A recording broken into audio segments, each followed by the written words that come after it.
We're obviously big fans of the Elder Scrolls ourselves. These are the kind of games that we would be playing if we weren't here making them. This is the whole important part. This is the frothing, or as we say here, making a potion. That's how we make potions in Skyrim. There are about 30 or 40 of us. We've been together for over 10 years at Bethesda Game Studios. These are the same leads that were working on Morrowind, Oblivion, and this is their third Elder Scrolls game with Skyrim. It wasn't a question of whether we were going to do a fifth one. It was more, what did we want it to be? How is it going to be different? Skyrim is sort of this culmination of over a decade's worth of making open-world RPGs, and we're trying to take everything that we've learned and focus it onto this one game. You're the leader of the rebellion. I thought it was weird when he said, "You're the leader of the rebellion." Like, is it just because it's a robo voice? It sort of starts like with a kernel of ideas that Todd has, and a couple of the key people who've been here for a long time worked on all the Elder Scrolls. So we sort of know, like, after the previous game, what was the feedback, or what was that game? Then where is this game set? What do we want to do different? What do we want to improve upon? Usually with great gnashing of teeth. That's usually usually where you start. One of the reasons why we did Skyrim is it has more developed lore than some of the other places. We've written more about it. There's been more references in books. So we knew more about it. We had more of a starting place, and it was also, we thought it was cool lore. What is the tone of the game? How does the player feel about the world they're in? We're going to let you create who you want to be, so we don't want to define as much who you are as much as how do you feel about the world that you are exploring. And so for us, when we first start talking about one, is what is the tone of the world? And then everything else comes out of that. So Matt will go off and make art and start to sort of get the look based on what Todd has said and what they talked about. And the designers, Bruce and those guys, will go off and sort of come up with the main quest and the characters. And then we just meet each week and talk about it and iterate upon it and see what works and what doesn't. Oblivion, the last game we did in the Elder Scrolls universe, was a very core fantasy where the area it was set in, Cyrodiil, was very much all races, all ethnicities, all cultures, all, you know, it tried to be a little bit of everything. Skyrim is much more of our hardcore, like, Viking fantasy. We sort of settled on Skyrim as, you know, different from Cyrodiil, which was very civilized and the center of the empire, and we wanted to kind of mix things up, make it rougher, less peaceful, definitely, you know, more brutal.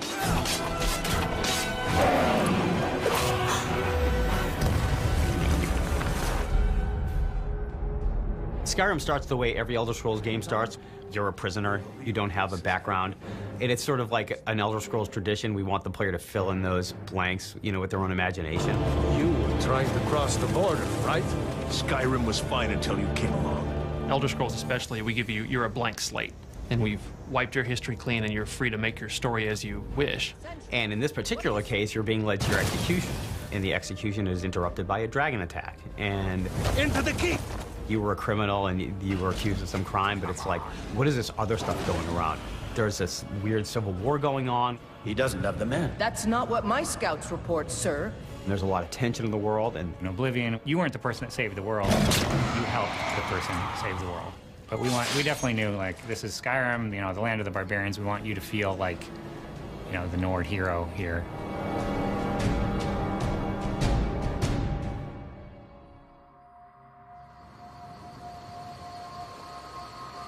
What is it now, Mother? A dragon! I saw a dragon!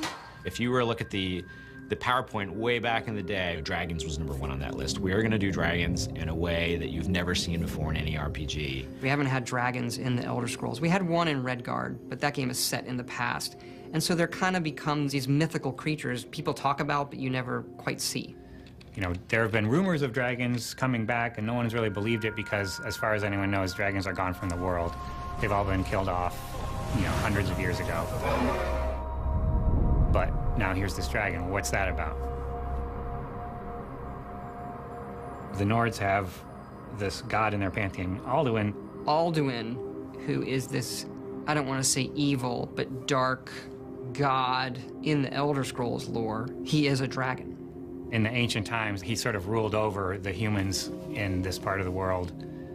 Alduin's Wall is sort of a history in stone. of the last time that dragons were seriously resisted by the human beings of the world. And it tells the story of how Alduin was defeated the first time. And the prophecy goes that he will return and eat the world. Well, that's what happens in Skyrim. And part of what is written on the wall is the player's journey, the player's destiny. And so you start out trying to figure out, you know, what does it have to do with me? Pretty early on, you learn that you're Dragonborn, and so you're trying to figure out, what does that mean? The Dragonborn is someone who has the soul of a dragon, and there hasn't been one in so long. People almost wonder if it's a myth. You don't have a chance! Dragonborn is like, that's something where it gets really kind of metaphysical, kind of, we don't want to define it too much. That's what we do want it to be. Well, how does that work? You show up and you start exhibiting these powers, and people are like, oh my God, could it be true? Is this the Dragonborn? Does this person have the voice, the Thu'um, this power of old? And if so, what does that mean? And what it really comes down to mean is anointed by the gods with the soul of a dragon. This is something that, you know, once every few generations you have someone who's born with this ability. So you as the Dragonborn, you must resolve the problem with the dragons. You must find out what it is they're back here for, and you have to take this head on.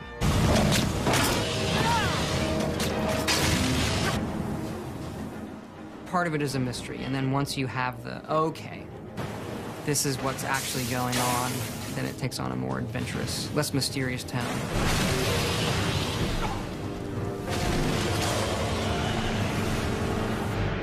Like a lot of game story ideas, it comes in little fits and spurts, and it starts with something simple and starts to grow into something more elaborate, and finally you take away some of the excess and you're left with something rather clean. For us, it started with a very simple concept of dragons. If we're going to do dragons, we need to do dragons right, because it's a big deal. This isn't something you can just, oh yeah, there's another creature like a bear walking around in the woods. Part of our challenge was to make the dragons familiar without being 100% cliche.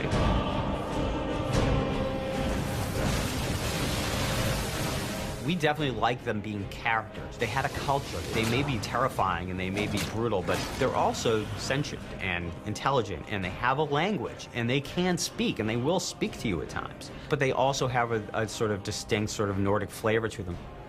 And they're big.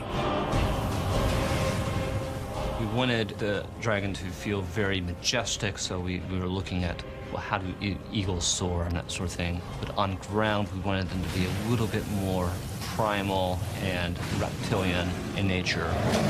A lot of it is analyzing real-world analogs. So we'll look at bat footage, we'll look at bird footage. It's trying to research so that we're not making a fantastical creature be unbelievable.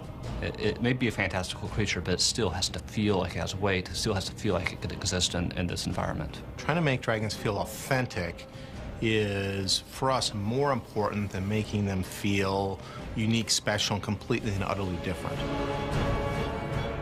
You make the experience of it feel so real that that's what becomes important. The authenticity is what matters to us.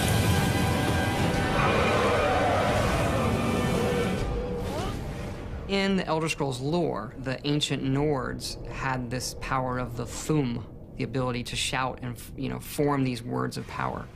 It was written then, it was never intended, this is the language of dragons. But when we started, we're gonna do Skyrim, or we're gonna have dragons come back, that was a pretty quick decision. It was like, that's what we always meant.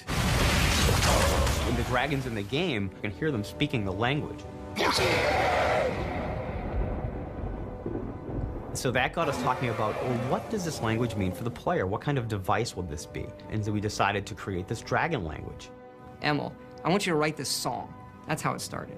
Can you write a song that works in dragon language, that rhymes with the Elder Scrolls theme, when translated into English, also makes sense and rhymes? He's able to come up with things, I don't know how he does it. I found recordings of Beowulf in Old English. That gave me sort of the overall feel. As the story goes, he kind of sat on it for a while and went home one weekend and heated up some mead and wrote the thing. He came in on Monday, there it is, and it was like, oh my gosh, this actually works. Each shout has 3 components. There are 3 words. And so it becomes like, okay, I say one word, you know, foos, and then ro, and da. And so when you're doing this as a gameplay device, it's like, it has to all meld together, like foos, ro, da. When you say, foos, ro, da, like that, that's when the big clap of thunder, you know, should fire off in the game. And this blast of energy comes out of the player and knocks your opponent off their feet. And if it all times up just right, it feels perfect.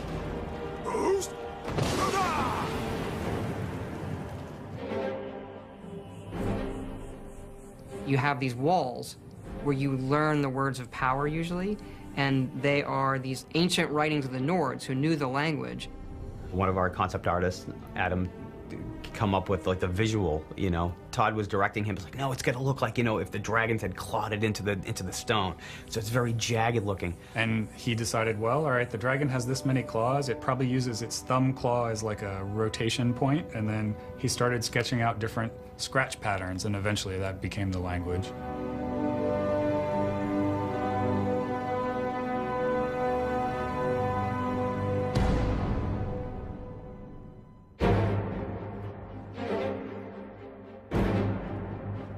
Skyrim's the most northern province in Tamriel, so it's the home of the Nords. It's really heavy, snow-covered mountains and this really rugged environment. Really one of these like large, craggy features that erupt out of the ground, giving you these kind of dramatic, sheer visuals and vistas to walk and travel through. The world is our main character. Even though you're playing somebody, we have these NPCs, we have a story, the main character of the game is the world, the province of Skyrim. So the world in this region really defines the entire look of the game. What creatures live there and what alchemy plants grow there. So we come up with a set of foliage that grows in each region, different color palettes, different lighting, different weather, and then make sure that transitions well between the different regions, but then still fits in with the overall aesthetic of the world. What makes our RPGs different is the amount of time we spend just building the world and thinking about, as you walk through the game, what are you going to see when you walk into town? You know, what are you going to be able to pick up? What are you going to be able to craft? What are you going to be able to eat? All of the little things in that are what we obsess over. You could say, well, what effect does that have on gameplay? Let's not overthink it. That's just neat. But they become the key thing that makes you feel that this is all real for the moment I'm in it. We kind of call it cluttering the world. You can go into a house and steal all the guy's mead. And, you know, that's fun. That was a game you just decided to go do. I want to touch everything and do it and stare at these bushes that have all been individually modeled and what do their flowers look like, and then you can pick the flowers off and they come off and you can eat them and they do things to you and you can mix them into potions. It makes a sense of believability to the world. So you really see how people live in it and what they're doing. And a lot of the story is just told by the clutter or the environment that is just built around that character. There is so much stuff in the game. It is an orders of magnitude larger and has more things in it than we've ever done. It's not enough for us just to create one large city. We're going to do 5. It's not enough for us to do a few farms or a few places of interest. We're going to do 500 hand-placed things for you to look at in the world. And we're going to keep adding, we're going to keep playing, we're going to keep adding. We're adding up until the end. When you come out of that first dungeon and you see this huge open valley of pine trees and clouds and these giant mountains like we haven't been able to do in any previous Elder Scrolls game, that part is really special. That's kind of the first part where we're like, yeah, that's what Skyrim's all about. This big, huge, rugged, open world, and you can kind of go wherever you want in it.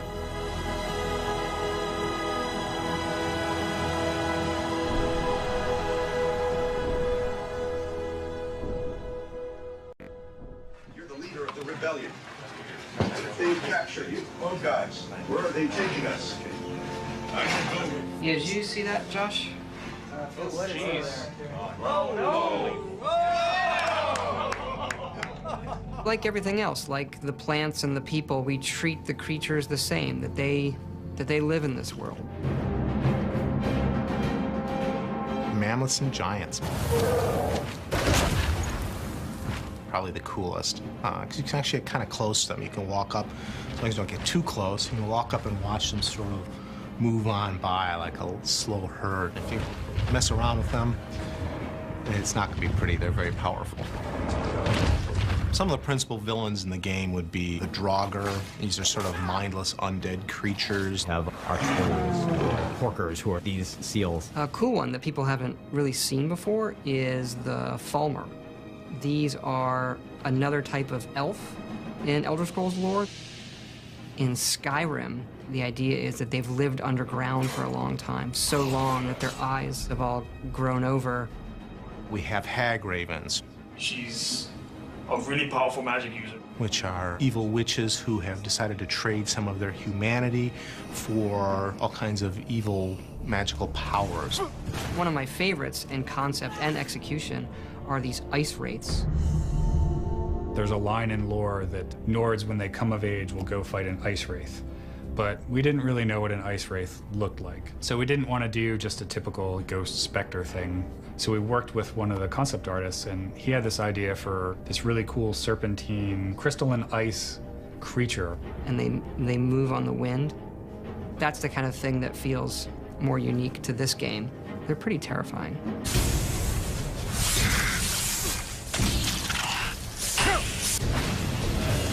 I think combat is a really, really tricky thing in a game like this. You want to make you, physically, the player who bought the game, feel like you're getting better, but more so that the character on the screen that you are playing is getting better at it. Where do you draw that line? How much does it become a reflex game? I'm good at blocking at the right time versus my character's good at blocking. Look at combat in a big way. Tried to make it more emotional and impactful and visceral. Have the player moving around more and be moved around more rather than just be kind of static. I mean, a lot more action-oriented, and that always presents a lot of challenges because it actually involves a lot of math and timing to make it fluid and fun, and a lot of iteration. We did spend a lot of time just, taking a mace and hitting fake guys in the head on the screen until it, punchier. Oh, now you're going too far, it looks too silly. Okay, pull back. If we can succeed at, here comes a wolf, and I take an axe, and I plant it in his head, and he dies, and I take his hide. Like, if that, just something that simple, you feel like, yeah. You feel good about it, then when we're fighting giants or dragons, that's much easier.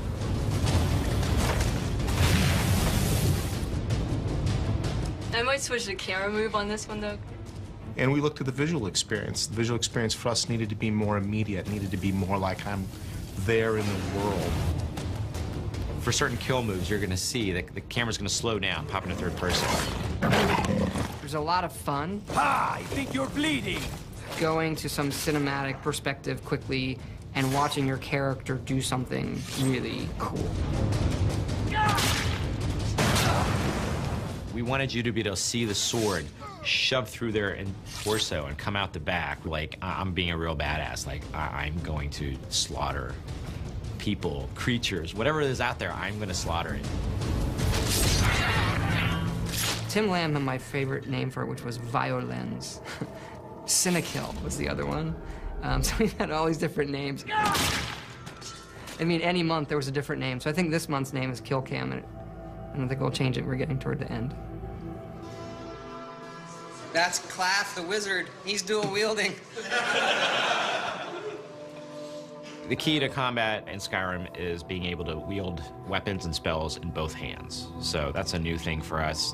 One of our big mantras going into the game is you are who you play. And a lot of that is, what are you going to put in your hands?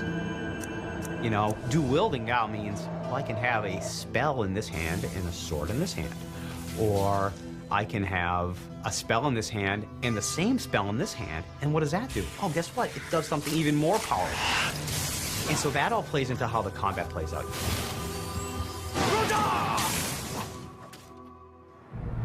So this is the final state where, the beams fade away? And then this was the current test of the Skull Corruption cast. Basically, I've hidden the projectile. It's too bad we don't do more of this burning stuff. 10,000 times more than Oblivion already. The whole dual controller thing we're doing came from the initial Magic design. With the spells, we knew immediately from the beginning we wanted to get something that was more of a wizard duel rather than just, you know, can I throw fireballs quicker and you can throw fireballs? Could we make it actually feel like something? So we wanted to be able to have two magic guys go at it, you know, in a really good, strategic, fun, and exciting way, like we can do with melee combat. We've also added new ways for the spells to be delivered. So the way we treat fire now is it hits and it spreads, and it can spread a bit and do damage, and you can actually just take your fire spell and lay it on the ground, let guys run through it. And we really spent a lot of time, you know, focusing on Magic this game, you know, just a ton more effort into, you know, all the unique spells and their visuals. The area effect is in, the casting art is in. With the Magic system added to the mix here in Skyrim, almost a third of the gameplay is involving special effects being thrown at people. That's what I always imagined this room to be like, especially when the wizards start going with their spells. Forget the numbers and how much it kills guys. A lot of times you find a new spell and no one's around, you set it off.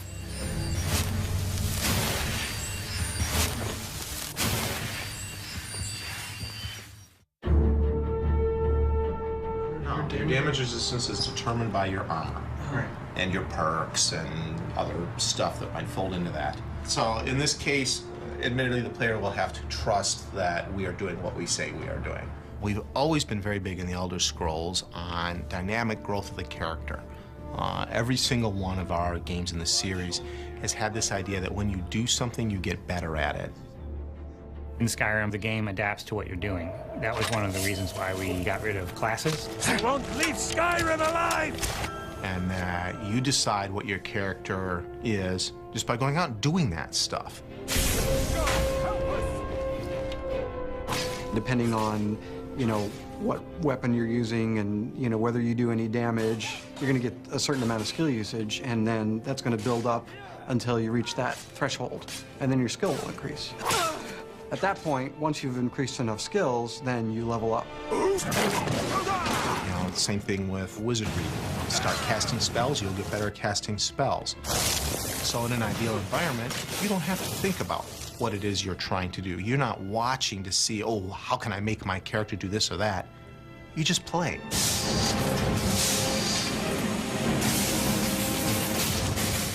And the game responds. The game responds by letting you become those things. Every time you level up, you get to pick a perk.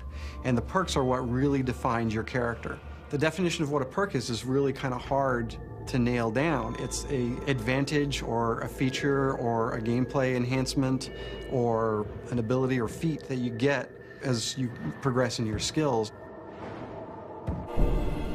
You can actually play the game for a while as a warrior character and then decide, I want to start doing magic stuff.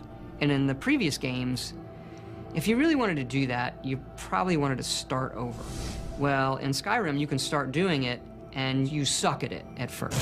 And then eventually, it starts affecting you more, and then you can make up that ground without throwing away however many hours of gameplay you've already done.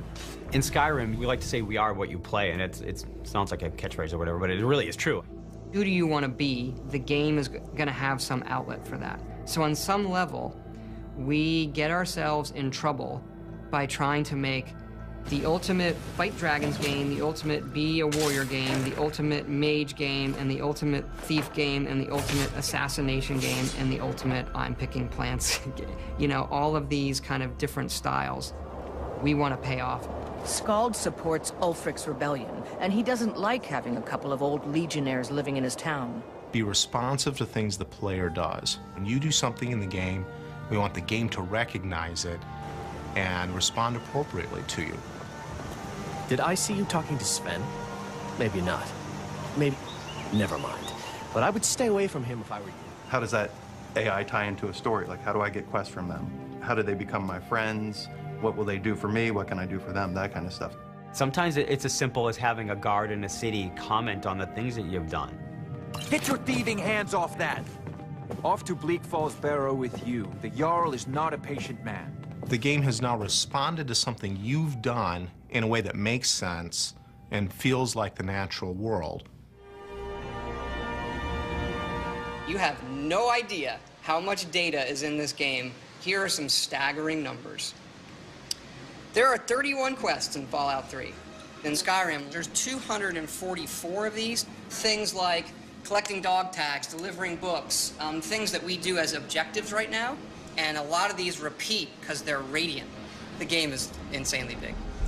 Every Elder Scrolls game has its main quest, and the main quest in Skyrim is unraveling the mystery of the Dragonborn, and so that is definitely your heroic path. I think I found someone who can help you with your dragon project. For us, when we make a good story, we know we've done it when the player is the agent. Yes, I could use someone to fetch something for me. Well, when I say fetch, I really mean delve into a dangerous ruin in search of an ancient stone tablet. If we pose an interesting problem, and then we let the player solve it in whatever way he deems fit, that's going to make the cool, interesting story. If you decide not to do the main quest, there are different quest lines. My favorite quest line is the Dark Brotherhood quest line. The Dark Brotherhood is the Assassin's Guild. They do this secret ritual ceremony to summon the Dark Brotherhood. And when you join the Dark Brotherhood, you're one of the guys who shows up and goes, who do you need killed? What do you need? I just think that's just really awesome. We have this open-ended simulation. The games sort of offer this word sort of redemption, where, okay, I'm going to play as a bad guy and do all this bad stuff. I'm going to join the Dark Brotherhood and, you know, maybe join the Thieves Guild and do scummy stuff. You know what? Then I'm going to do the main quest, which is more honorable. And then because you're put in these situations where you're sort of the good guy, you start to feel like that.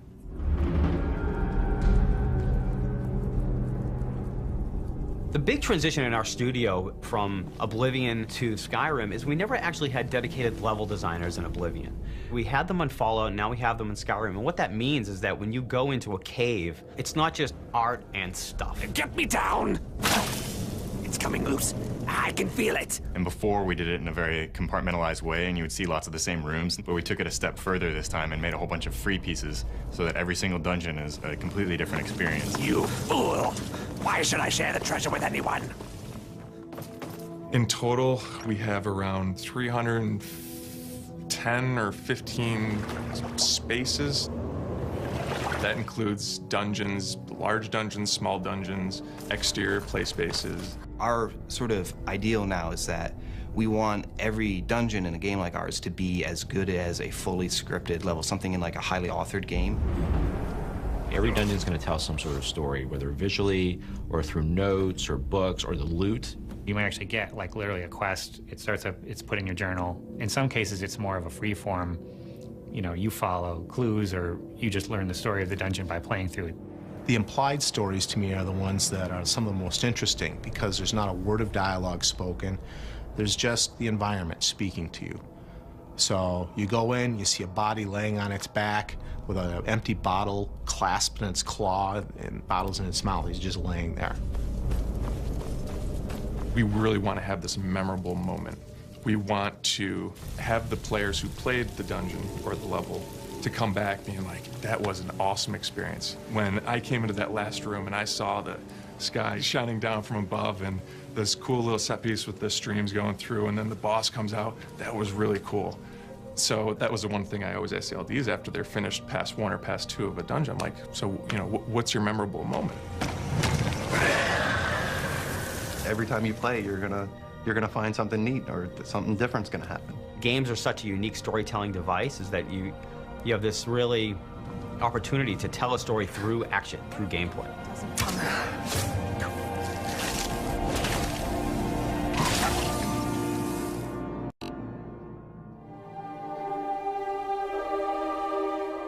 Character animation is something we really wanted to improve upon from our previous games. There are thousands of animations for the players and NPCs alone, not to mention all of the animations for all the creatures. The challenge to making a character in the game, an NPC, feel like they're real, like they're really there, is a tough nut. And part of that is because you and I see people every day. We are intimately versed in what a real person is. This is not a mystery to us. I have no idea what an undead guy is like. So what I need to do to make him feel convincing pales in comparison to what I need to make a person feel convincing. I've got a good feeling about you, and I don't often get good feelings about anything. A warrior knows to trust her gut. Despite advances in our technology, despite a growth in our animation team, our own internal demands to raise the bar has made that time to get even a simple character longer than it has in past projects. The biggest challenge, I would say, is to create a pretty wide-ranging assortment of characters and yet keep them within a normal realm, using as few assets as possible and dealing with any kind of technical issues. It was definitely quite a challenge. The fun times we have are usually the mocap sessions. So you're gonna be the stabby. I typically put Dennis through some pretty painful posing and whatnot, so the next day he'll have like a tough time like moving around. Mocap ready, and action.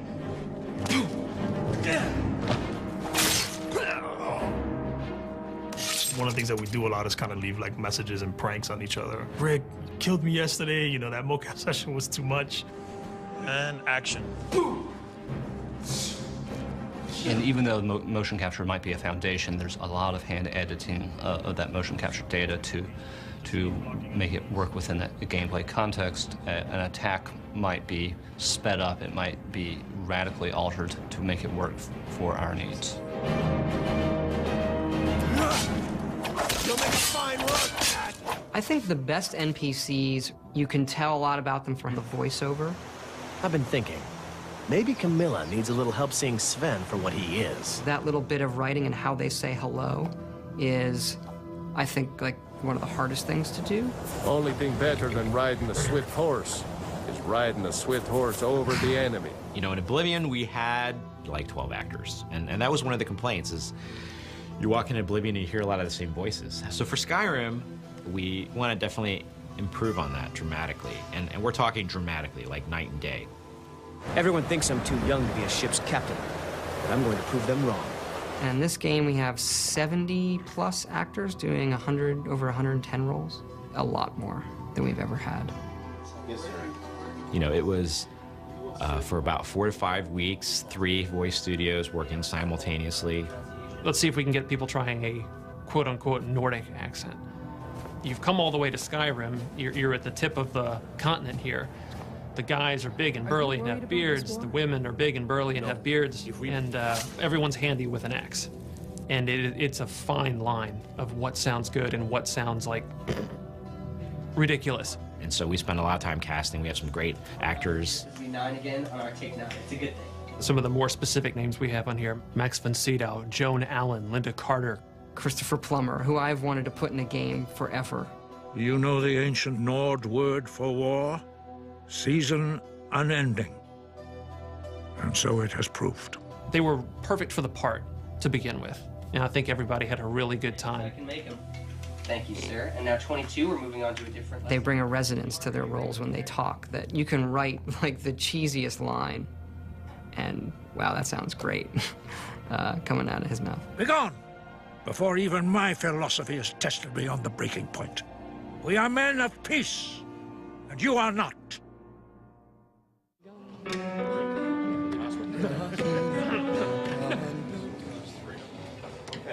So any questions on the pronunciation? Let's try it. 5, 6. I had this idea that the music for Skyrim would be the Elder Scrolls theme, but sung by a barbarian choir. So I called Jeremy Soule, who does our music. I mean, this is in 2006. Jeremy, I hear the Elder Scrolls theme as sung by a barbarian choir. Okay, how are we gonna do that? I don't know. You know, what are they singing? They're singing this song in the dragon language to the theme of Elder Scrolls. Or do you want a solid break right here?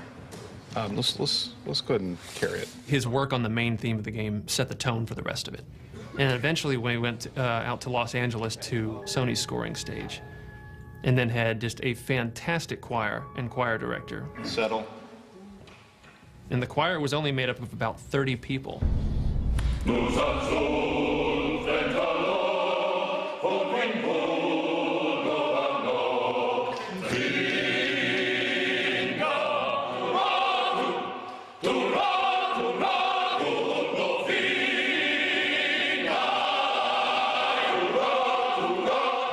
Director would kind of whip them up into more of a frenzy, emphasizing this Nordic feel the whole time. So they're dun dun dun dun dun dun dun dun. You know, you really pound on every downbeat. And what they would do is just do 3 passes on each verse of the song. Now you've got the sound of 90 people singing this thing in this massive hall. You take a break from it, and you come back, you still get the hairs raising on your neck every time they come to the big chorus.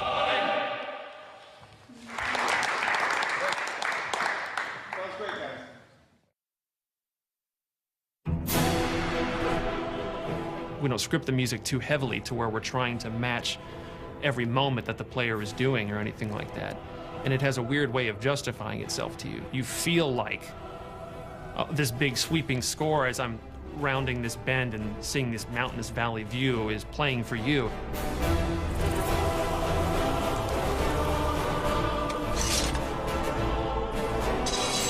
There's nothing satisfying about pulling out a sword with no sound. I kind of debated for a while on whether to try to make them realistic. I tried it. I want people to know that I did try it. Swords don't make that sound. So I very quickly drifted back to the more Hollywood style because people want to hear it. I actually really enjoy make things that just feel very visceral and great impacts of the sword and shield and that sort of thing. So I really have a hard time with magic, actually.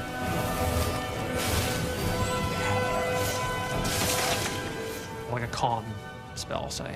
What do? Play the sound of someone going, shh. And so I have a hard time with those. I just try version after version, and chances are the one you hear in the game is the last one I did before we ran out of time. Hey.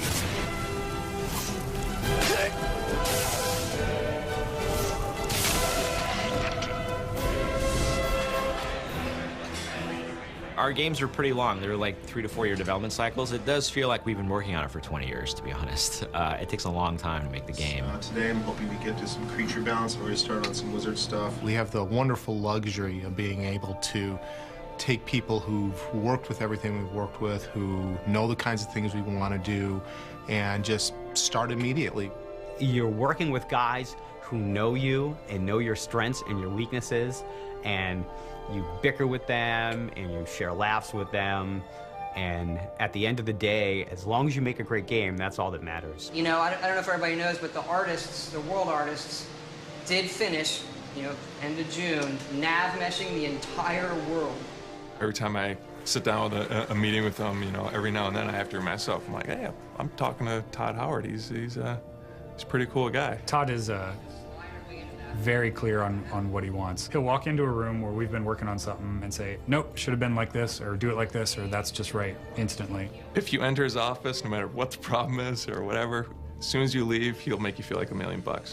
He doesn't come out every week and beat you over the head with a 2x4. He's saying, you're not working hard enough. He just does that every other week. All of those things that we liked growing up and the melding of technology and art. Video games, I think, are the ultimate melding of those art forms. Because if you look at a film, they can spend hours rendering one frame, and who cares? And, okay, do that 30 times a second. That's a much trickier problem. And make it fun when I push the buttons. You know, I find that really interesting problem to solve every day.